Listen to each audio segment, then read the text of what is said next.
Fractions दोस्तों, fractions को तो हम प्रीवियस कुछ लेक्चर्स में काफी अच्छे से डिस्कस कर चुके हैं। हमने सबसे पहले ये देखा कि ये जो फ्रैक्शंस है ना, ये दो चीजों से मिलकर बनी होती हैं। एक होता है न्यूमरेटर और दूसरा होता है डिनोमिनेटर। फिर दोस्तों हमने इन्हीं फ्रैक्शन की मल्टीप्लिकेशन को भी डिस्कस किया। हमने ये देखा कि जब हम किसी एक होल नंबर को किसी एक फ्रैक्शन से मल्टीप्लाई करवाएं तो उसे हम कैसे सॉल्व करें।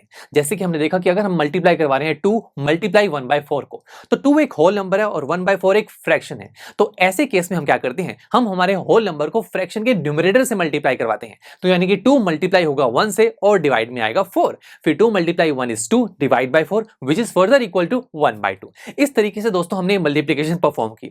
बट दोस्तों ऐसा हमेशा नहीं होता कि हमेशा होल नंबर फ्रैक्शन से ही मल्टीप्लाई हो। कई बार दोस्तों ऐसी सिचुएशंस हमारे सामने आती है जहां पर एक फ्रैक्शन फ्रैक्शन से मल्टीप्लाई होती है। तो उस केस में हम कैसे उन मल्टीप्लिकेशन को परफॉर्म करें, यही हम आज के इस लेक्चर में डिस्कस करेंगे। बट दोस्तों डिस्कस करने से पहले हम ये देखेंगे कि यार कौन सी ऐसी सिचुएशंस हैं जहां पर एक फ्रैक्शन फ्रैक्शन से मल्टीप्लाई होती है। तो उसके लिए एक एग्जांपल पिक करते हैं। देखिए लेट्स से मेरे पास एक पिज्जा है जिसके टोटल 4 स्लाइसेस हैं। अब मुझे इन टोटल 4 स्लाइसेस को इक्वली डिस्ट्रीब्यूट करना है 4 चिल्ड्रन में। तो क्या ऑप्शंस हैं? बहुत सिंपल है ना, मैं हर एक चिल्ड्रन को एक एक स्लाइस दे दूंगा, सिंपल। अब अगर मुझे ये कैलकुलेट करना है कि हर एक चिल्ड्रन पर कितना पोर्शन गया उस पिज्जा का, तो हम कैसे निकालेंगे? सोचिए, देखिए पिज्जा एक कंप्लीट चीज थी, राइट? अब मुझे उसके पार्ट को देखना है कि उसे कितना पार्ट मिला किसी चिल्ड्रन को। और हम जानते हैं जब हम किसी एक कंप्लीट चीज के किसी पार्ट को मैथमेटिकली दिखाना चाहें तो हम क्या यूज करते हैं? फ्रैक्शंस।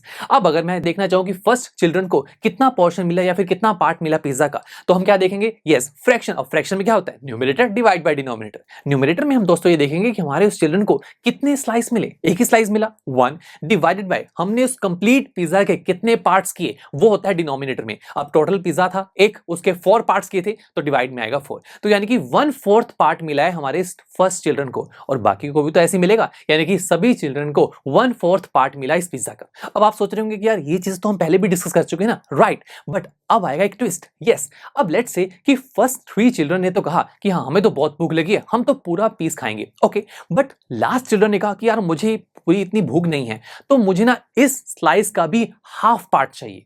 अब दोस्तों ये स्लाइस क्या था? 1/4 पार्ट था उस पिज्जा का। इसका भी अब हाफ करना है, तो मैं इसे स्टेटमेंट की फॉर्म में कैसे लिखूंगा? 1/2 यानी कि half of 1/4 part of pizza, right?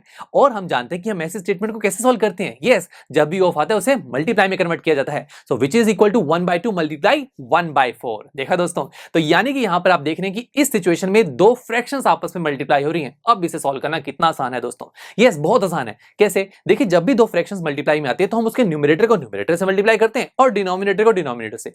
तो ये हो जाएगा 1 multiply 1 divide by 2 multiply 4 which is equal to 1/8। यानी कि अब उस चिल्ड्रन ने जो 1/4 पार्ट के पिज्जा का फिर से हाफ किया था ना, तो ये जो छोटा सा पीस है ना, इसे हम कहेंगे कि ये कंप्लीट पिज्जा का 1/8 पार्ट है जो उस चिल्ड्रन ने खाया। तो देखा दोस्तों, ऐसे केसेस में फ्रैक्शंस फ्रैक्शन से मल्टीप्लाई होती हैं। अब आइए और कोई एग्जांपल्स भी देख लेते हैं। जैसे कि 3/2 अगर मल्टीप्लाई हो 4/3 से, तो आप क्या करेंगे? यस, 3 मल्टीप्लाई करेंगे 4 से और 2 मल्टीप्लाई होगा 3 से, which is equal to 12 divide by 6 which is equal to 2। Simple था। Similarly 1/7 multiply 4/5, again numerator numerator से मल्टीप्लाई होगा और डिनोमिनेटर डिनोमिनेटर से, which is equal to 1 multiply 4 divide by 7 multiply 5। और जब आप इसे सॉल्व करेंगे तो आंसर आएगा 4 डिवाइड बाय 35। तो देखा कितना इजी है फ्रैक्शंस को फ्रैक्शन से मल्टीप्लाई करना, और आप ये भी समझ चुके हैं कि किन सिचुएशंस में ऐसे फ्रैक्शंस फ्रैक्शन से मल्टीप्लाई होती हैं। चलिए अब मिलते हैं आपसे नेक्स्ट लेक्चर में, जहां पर हम हमारे इसी कॉन्सेप्ट से रिलेटेड कुछ एग्जांपल्स को सॉल्व करना शुरू करेंगे। So see you there.